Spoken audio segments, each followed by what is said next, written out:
deuxième moitié de vidéo au sujet de l'allaitement maternel, je vais revenir sur le premier jour, lorsque le bébé est en train d'apprendre à téter au sein de sa maman. Si vous désirez allaiter votre bébé au sein, il va falloir éviter, pendant ce moment-là, qui va durer à peu près une journée à une journée et demie, il va falloir éviter d'introduire quelque caoutchouc que ce soit dans la bouche de votre bébé. Je m'explique. Le bébé, quand il est au sein, doit ouvrir grand la bouche, attraper le mamelon et une partie de l'aréole et faire un mouvement de succion de va-et-vient pour que le lait vienne. Si vous lui proposez un petit biberon de complément avec une tétine par exemple, il est plus facile de téter sur la tétine d'un biberon, il a juste à écraser la tétine et à attendre pour que le lait coule. Si pendant que le bébé est en train d'apprendre à téter sur le sein de sa maman, vous lui proposez un biberon, si petit soit-il, il risque, quand il va retourner sur le sein de sa maman, de reproduire la succion qu'il avait eue au biberon sur le sein de sa maman. Donc, ouvrir la bouche, écraser le sein de maman et attendre que le lait coule. Or, la succion au sein de maman, c'est pas tout à fait comme ça. Et si la succion n'est pas bonne, le signal envoyé au cerveau ne va pas être bon, la réponse de l'hypophyse sera pas de lait. Donc, il est important, si on a besoin de compléter un nouveau-né qui, par exemple, n'aurait pas assez de colostrum, de compléter ce bébé avec autre chose qu'une tétine. Alors, avec quoi est-ce qu'on peut donner un petit peu de lait artificiel au bébé? Déjà, ce sont des très petites quantités, ça va être 5 ou 10 millilitres. On peut le donner avec une petite seringue, on peut le donner avec une pipette, on peut le donner avec une petite cuillère, ou on peut le donner avec un petit gobelet. Voilà, ce sont 4 façons de donner un petit peu de lait en petite quantité à un nouveau-né pour éviter qu'il ait une tétine dans la bouche. Une fois que le bébé saura téter au sein de sa maman, si on a besoin de lui donner un biberon ou une tétine parce que c'est un bébé qui a besoin de beaucoup téter, ça n'aura pas d'effet préjudiciable sur sa succion future puisqu'il sait téter. Ça, c'est la première chose. Deuxième chose, en revenant au premier jour de la naissance de votre bébé, c'est d'essayer de repérer tous les moments d'éveil de votre bébé de façon à lui proposer le sein dès qu'il y a un moment d'éveil. Plus le sein va être stimulé, plus la montée de lait va être intéressante. Donc dès que vous allez voir que votre bébé manifeste un signe d'éveil, on va lui proposer le sein.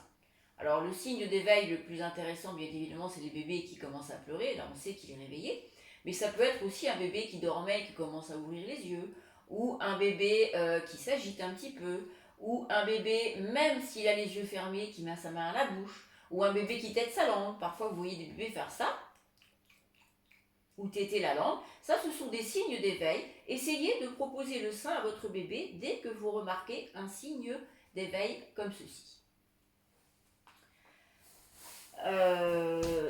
Si on a envie de faire des réserves de lait, on peut.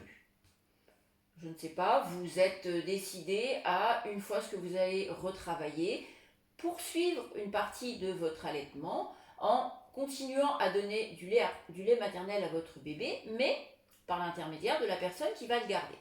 À ce moment-là, il va falloir louer un tire-lait. Nous, on vous donne des ordonnances de location de tire-lait, c'est pris en charge à 100% par la sécurité sociale. Et donc, avec ce tire-lait, vous allez faire des réserves de lait que vous allez congeler. Alors, quand est-ce qu'on tire son lait? On donne le sein au bébé, on donne par exemple le sein gauche, et puis une fois qu'il a terminé, on tire le sein droit. On peut congeler le lait soit dans des petites bouteilles d'eau minérale, soit maintenant ils font des petits sachets, il y a beaucoup de marques qui font des petits sachets comme ça avec un petit zip, ce qui vous permet d'avoir des petites plaquettes de lait que vous allez mettre au congélateur.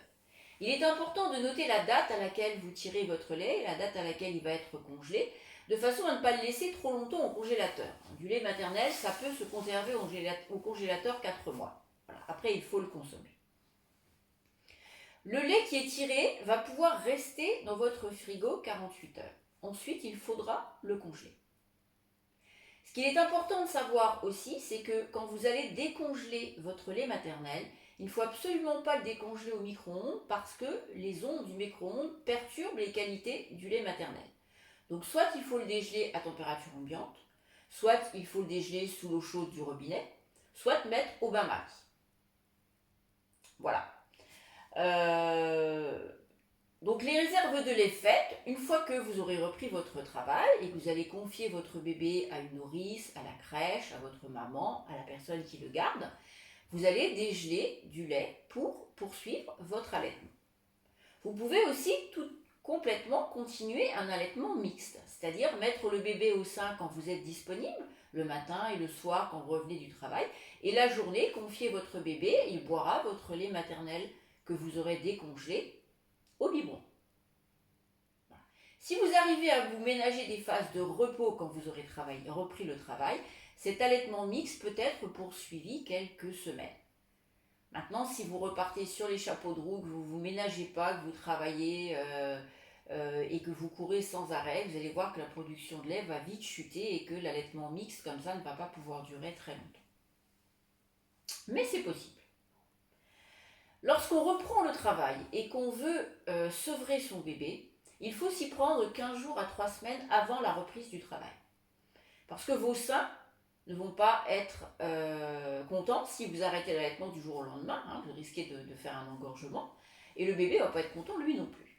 Donc le principe à suivre est le suivant, c'est que vous allez introduire un biberon dans la journée, 3 semaines avant la reprise du travail, par exemple le biberon du midi. Le top, ce serait que ce soit quelqu'un d'autre qui donne le biberon, et même que vous ne soyez pas dans la pièce, parce que le bébé va vous sentir et il va refuser de prendre le biberon. C'est parfois pas très facile de faire prendre un biberon à un nouveau-né qui est au sein depuis un moment, mais au bout d'un moment, il finit par s'y mettre parce qu'il a faim. Donc vous faites ça sur 3-4 jours, un biberon à midi. Puis au bout de 3-4 jours, vous introduisez un deuxième biberon, par exemple à 16 heures. Et puis au bout de 3-4 jours, un troisième biberon, par exemple le soir, et ainsi de suite. Vous évacuez comme ça tous les biberons progressivement, ce qui fait que le bébé va se mettre tranquillement à prendre le biberon.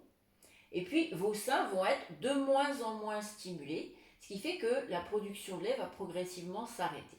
Alors je ne dis pas que c'est pas sensible, c'est vrai que le sein quand il commence à être de moins en moins stimulé, il devient un petit peu tendu.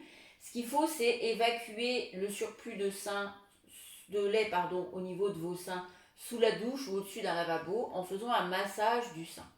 Et ne pas tirer votre lait avec un tire-lait parce qu'à chaque fois que vous tirez, vous recréez une demande. Donc là, on ne s'en sort plus. Vous essayez de vider, mais en même temps, vous reproduisez, vous recréez une demande. Voilà pour le sevrage.